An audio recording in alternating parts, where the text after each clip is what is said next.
Doctor यायला किती वेळ आहे अजून? माहित नाही, आतापर्यंत यायला पाहिजे नव्हते. पण मी काय म्हणते, ते डॉक्टरांची वाट बघत बसण्यापेक्षा आजींनाच गाडीत घालून नेलं असतं तर. अगं हेच नको म्हणाले, रस्ते लय खराब आहेत. आजीची हेळसांड झाली असती आणि ॲम्ब्युलन्स यायलाही तेवढाच वेळ लागला असता ना. त्यापेक्षा भाऊ काका गेले डॉक्टरला आणायला, येत असतील आता.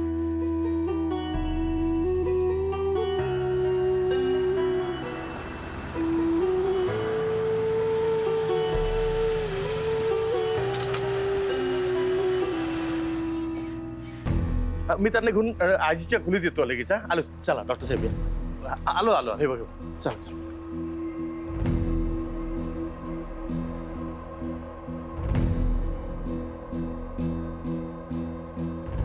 रुमाल कुठे ठेवले? वैजंती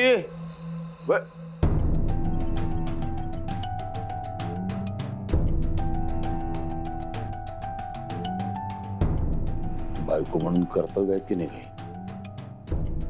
त्याच्या वस्तू जागेवर ठेवणं, त्याला त्या मिळायला पाहिजेत वेळच्या वेळी. काही नाही, गेली दुसऱ्या खोलीमध्ये राहायला. तुला वाटतं ना वैजू की माझं तुझ्या वाचून अडेल तर गैरसमज आहे तुझा. काही अडत नाही माझं तुझ्या वाचून, काही अडणारही नाही माझं तुझ्या वाचून. कळलं? दादा हे घ्या. हे तुला कोणी दिले? आशाने दिले. तिला कोणी दिले? आईने. तिला सरळ माझ्याकडे आणून देता येत नाहीत? परस्पर काम करत राहायचं, एक काम धड करत नाही, काही नाही. आता ह्याचं काय करू मी? कुठे ठेवू? द्या इकडे.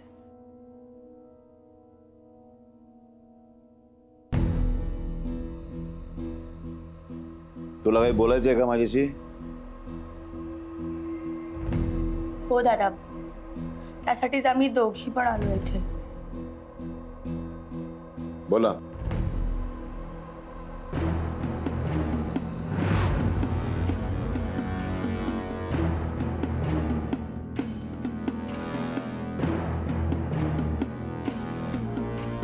ब्लड प्रेशर जरा जास्त आहे. अरे बापरे. मग आता हो डॉक्टर? आपण लगेच एक ECG करून घेऊयात. पुरुष मंडळी जरा माझ्याबरोबर बाहेर चला. थोडं तू ECG कर. आई.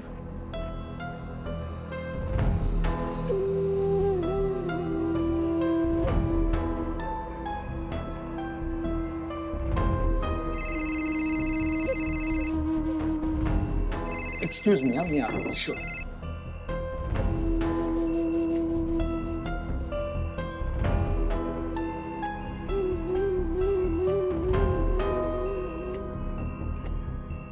काका, काहीच करू शकत नाही मी स्वतःच्या आईसाठी.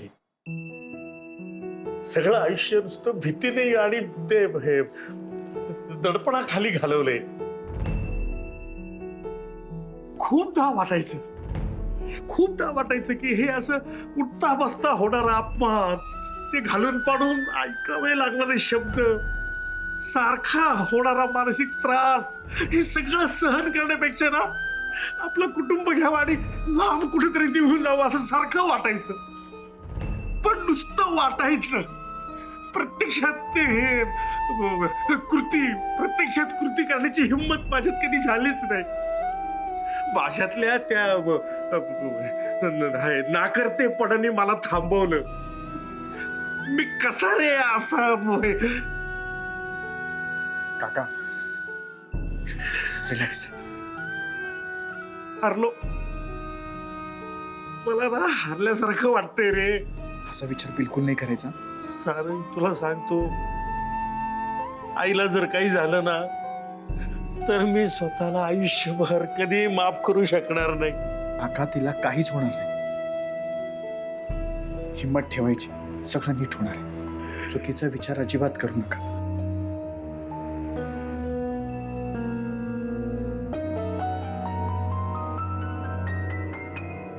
दादा, तुमचा स्वतःवर विश्वास असला तरी संबळ वाजवण्यासारख्या अटी का मान्य करताना तेच कळत नाही. आणि ती मुक्ता, ती तुमचा अपमान करायचा एक चान्स सोडत नाही. तिला तर 2 मुस्काडी देऊन या घरातून हाकलून द्यावंसं वाटतं. या घराची सुख शांती हिरावून घेतलीये तिने. तुम्ही दोघी जरा जा, मला जरा एकटं राहू दे. हं? ठीक आहे.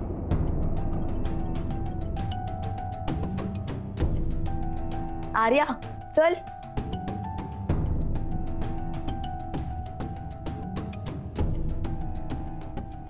दादा, तुम्ही तुमच्या शब्दांपासून पळताय का? आणि म्हणून आम्हाला बाहेर काढताय ना?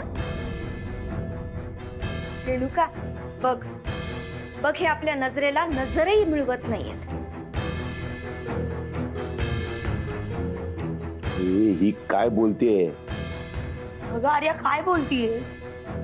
दादा, एवढी तडफड तू या घराची सून व्हावीस म्हणूनच करतायत ना. ते एवढा अपमान पचवतायत ते तुला दिसत नाहीये का?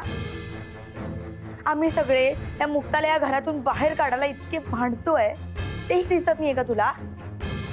रेणुका, मला सगळं दिसतंय ग, सगळं कळतंय, पण आउटपुट काय मिळतंय आपल्याला? सांग ना. उलट सारंग आणि ती मुक्ता दिवसेंदिवस जास्त जवळ येत चालली.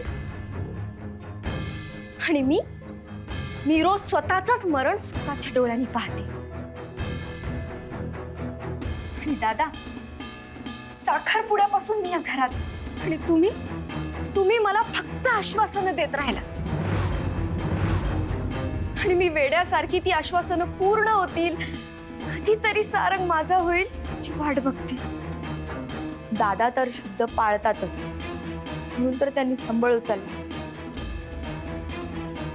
रेणुका, त्यांनी शब्द पाळला असला तरी त्यांची हार झाली होती हे विसरून कसं चालेल?